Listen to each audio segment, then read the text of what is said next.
El nombre de Ford va inevitablemente ligado al del auto, un detalle más que merecido por haber sido Henry Ford el pionero en la producción en cadena de vehículos. Un hito que consiguió con su legendario Ford T, el primer vehículo a buen precio que fue producido a gran escala. Considerado el primer empresario moderno e innovador, su legado, su espíritu y sus métodos revolucionarios siguen provocando admiración 70 años después de su muerte. El óvalo de la marca es uno de los logos corporativos más conocidos en todo el mundo. El emblema tiene sus orígenes en los inicios de la empresa, cuando se creó una versión estilizada de las palabras Ford Motor Company. El mismo se empleó por primera vez en 1903. Después de algún que otro cambio, en 1907 apareció el primer óvalo. El óvalo no se libró de modificaciones, aunque fue patentado en 1909 y en 1911 adquirió su forma definitiva. Fugazmente se sustituyó por un triángulo en 1912, pero a Henry Ford no le gustó el diseño y fue relegado al olvido. La anteúltima revisión que sufrió el emblema fue en 1976. Esta tuvo en 2003 una ligera puesta al día con motivo del aniversario de la marca número 100. Según estadísticas históricas de la Administración de la Autopista Federal, en el 1900 solo había 8.000 vehículos registrados en Estados Unidos.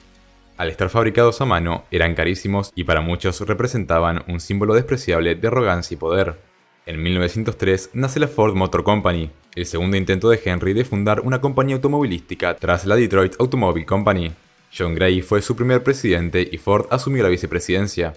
Ford fue fundada con $28.000 aportados por hasta un total de 2 inversores, entre ellos el mítico Henry Ford. Este sería dueño de un total de 25,5% de las acciones, asumiendo los cargos de vicepresidente e ingeniero jefe. En sus inicios, la compañía producía unos pocos autos diarios en su modesta fábrica. 1908 marcó un antes y un después en Ford. Para entonces, Henry Ford era presidente y propietario de la marca. Aquel año se construyó el primer Ford T, el primer automóvil fabricado en serie y con un precio bastante ajustado. Un vehículo eficiente y seguro dirigido a las masas que cambiaría la historia de la producción industrial.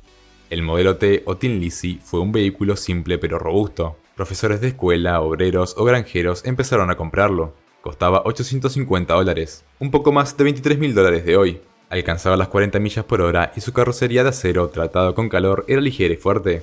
Según anuncios de la época, ningún auto por debajo de $2.000 ofrecía más prestaciones que el modelo T. Ford quería rebajar aún más su precio, algo que lograría gracias a varias estrategias. La primera fue centrar su producción en este único modelo y dedicarle todos los recursos disponibles. La segunda fue adoptar la línea de ensamblaje de los mataderos y el sistema de cintas transportadoras de los almacenes de grano. Para llevarlo a cabo, Ford construyó una nueva fábrica en Highland Park, Michigan, que además podía emplearse a medida que se incorporaban nuevos métodos de producción. La línea de ensamblaje se puso en marcha el 1 de diciembre de 1913. Gracias a la producción en cadena, en 6 meses el tiempo de producción se redujo a la mitad, de 10 a 5 horas. En 1919, Henry adquirió el control total de la empresa después de comprar todas las acciones de la misma. En 1918, el modelo T representaba el 55% de todos los vehículos que circulaban por Estados Unidos. A su vez, a finales de 1919, Ford producía el 50% de todos los autos en Estados Unidos. Se manufacturaron 15 millones hasta el final de su producción en 1927. El incremento en la productividad le permitió rebajar el precio hasta los $300 en 1925 y aumentar el salario de sus empleados de $2,34 a $5 al día, creando un nuevo estándar en la industria. También promovió la contratación de mujeres y personas con discapacidad, que llegaron a representar el 20% de la plantilla de Ford en 1919. Todas estas innovaciones dieron pie al término Fordismo. Antes de ceder la empresa a su hijo Edsel Bryant Ford, Henry inauguró la planta de River Rouge, la fábrica integral más grande del mundo donde trabajaron más de 100.000 personas. Construyó submarinos, avionetas e incluso diseñó Fordlandia, una plantación de caucho en Brasil para romper con el monopolio de holandeses e ingleses, aunque el proyecto no prosperó. En 1920 se iniciaba una década un tanto difícil para Ford. Si bien en 1921 Ford producía más de 1 millón de autos anuales, multiplicando por 10 las cifras de su inmediato perseguidor, Chevrolet. Ford trataba de mantener los precios bajos a través de unos procesos de ingeniería eficientes, pero se veían penalizados al emplear un sistema de gestión demasiado personalizado y desfasado. Ford poco a poco iba perdiendo cuota de mercado en favor de General Motors y Chrysler. El 4 de febrero de 1922 intentaron dar un golpe de efecto adquiriendo Lincoln Motor Company, marca con la que esperaban hacerse un hueco en el segmento de lujo. Si en la década de los 20 habían tenido problemas, los años 30 tampoco estuvieron libres de obstáculos.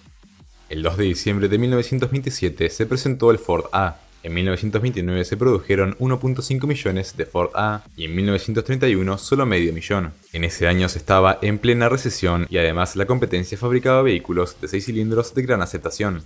Ford decide entonces hacer lo que se consideraba imposible, fabricar un automóvil popular con un motor V8. Ford tuvo innumerables problemas con el nuevo motor. Perdió millones de dólares en la fundición de bloques inservibles y perdió muchos clientes que se fueron a otras marcas porque la presentación del nuevo Ford fue tardía. Debido a la recesión, Ford cerró 24 fábricas de las 30 dedicadas a la construcción del modelo 32. Ese año la producción fue la más baja desde el año 1914. 6 meses después de lo pactado, el 8 de marzo de 1932, se presentaba el nuevo V8. El Ford de este año se ofrecía con el nuevo motor V8, pero también con un motor 4 cilindros. Esto era así porque había un segmento de la clientela que lo prefería porque consideraba que un motor de 4 cilindros consumía mucho menos que uno de 8. Eran tiempos muy duros por la recesión, pero la tendencia empezó a mejorar para el V8, ya que se vendían 9 vehículos de 8 cilindros por cada uno de 4 cilindros. Durante la Gran Depresión, Ford tuvo que reducir el número de unidades producidas y despedir trabajadores. Para 1932, la tasa de desempleo en Detroit rozaba el 30%. Las políticas de Henry Ford no fueron bien acogidas por la sociedad, lo que lo puso en serias dificultades ante los medios. Por otra parte, el éxito del V8 era evidente. En 1935 se llegó al V8 número 2 millones y en el año siguiente al 3 millones. En 1938 se estableció la división Mercury, cuyo objetivo era el segmento medio del mercado.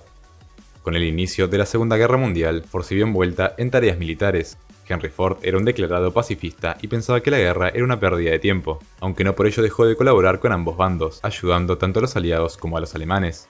Para los primeros ayudó en la construcción de aviones, a los segundos les suministró ingentes cantidades de camiones. En 1943, después de la muerte de su hijo Edsel, Henry Ford volvió a asumir la presidencia de la compañía, aunque en 1945 renunció a la misma en favor de su nieto Henry Ford II. Ford murió el 7 de abril de 1947 a los 83 años de edad. Henry Ford II fue presidente desde 1945 hasta 1960 y consejero delegado desde 1960 hasta 1980. En la posguerra ha habido pocos movimientos en la compañía, manteniéndose cierta estabilidad en la misma y sufriendo pocos contratiempos. En 1950 se presentó la primera transmisión automática de Ford, que reproducía el esquema y el principio de funcionamiento de la ya conocida Hydra-Matic de la General Motors, presentada en 1939. En 1956, la empresa sale a la bolsa con un valor de 657 millones de dólares, la mayor oferta de acciones ordinarias hasta la fecha en Estados Unidos. También es en esta década cuando se convierte en el primer fabricante del mundo en incluir cinturones de seguridad en los asientos traseros. En 1959, Ford estableció un nuevo récord, la construcción del auto número 50 millones. A pesar de esta meta, la competencia del grupo Chrysler y de General Motors, así como de algunas marcas europeas, restó a Ford una parte de la clientela orientada hacia un tipo de vehículo no muy caro y de pequeñas dimensiones. Desde hacía algunos años empezaba a producirse un fenómeno de saturación del tráfico, sobre todo en las áreas urbanas, debido a las dimensiones excesivas de ciertos automóviles. En 1964, Ford lanza al mercado uno de los mayores íconos de la automoción, el Mustang. Particularmente adecuado para una clientela joven y deportiva, el Mustang contribuyó al rejuvenecimiento de la imagen de Ford, demasiado tiempo conservadora, que la alejaba del público juvenil. Y para 1965, Ford consiguió ventas anuales de más de 2 millones de unidades solo en Estados Unidos. Con el Ford GT40, la compañía estadounidense logró destronar a Ferrari del título de las 24 horas de Le Mans en 1966, ganando esta competencia durante 4 años seguidos y destronando a Ferrari, quien había ganado la carrera año tras año desde 1960. Unas décadas más tarde, y bajo el mandato de uno de sus CEOs más ambiciosos, Jacques Nasser, se gestó el Premier Automotive Group en 1999, un conglomerado liderado por Ford, que incluyó las adquisiciones de Aston Martin, Jaguar, Land Rover, Volvo, Lincoln y Mercury, aunque la jugada no terminó del todo bien y Nasser fue despedido en 2001. A fecha del 2006, la familia Ford controlaba alrededor de un 5% de las acciones de la compañía y tenía un poder de voto de cerca del 40% a través de acciones especiales. En diciembre del 2006, Ford anunció que hipotecaba todos sus activos, incluyendo plantas de producción, equipamiento, oficinas y propiedad intelectual, patentes y derechos de marcas, para recaudar 23.400 millones de dólares, algo que Ford no había hecho en sus más de 100 años de historia. Con esta medida perseguían volver a los beneficios al cabo de unos años. Hasta la fecha, Ford asegura que continúa con su compromiso de ser la compañía más fiable en términos de movilidad y diseño de vehículos inteligentes que ayuden a las personas a transportarse de manera libre y segura.